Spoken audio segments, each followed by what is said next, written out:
நம்ம இருக்கக்கூடிய பகுதி பார்த்திங்கன்னா ராமேஸ்வரம்.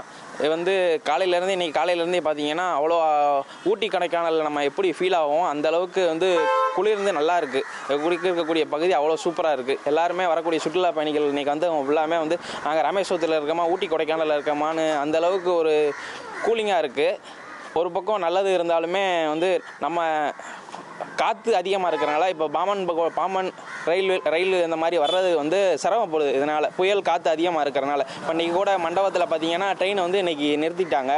இதனால் வந்து ஒரு பக்கம் நமக்கு கூலிங் அந்த மாதிரி நல்லா இருந்தாலுமே காற்று இயற்கை சீற்றத்தாலையும் நம்மளும் வந்து ஒரு சில இதுகள் வந்து பாதிக்கப்படும். ஏன்னா இங்கே ராமேஸ்வரத்துக்கு வந்து சுற்றுலா பயணிகளை வச்சு தான் நமக்கு வந்து வருகையை வச்சு தான் நமக்கு எல்லாருடைய வாழ்வாதாரமே இந்த சுற்றுலா பயணிகளை வச்சு தான் இருக்குது. இதனால் வந்து இயற்கை நமக்கு எந்த அளவுக்கு நமக்கு வந்து நல்லது செஞ்சாலுமே ஒரு பக்கம் நமக்கு வந்து அது ஒரு பக்கத்தில் பேரிழப்பாகவும் இருக்குது.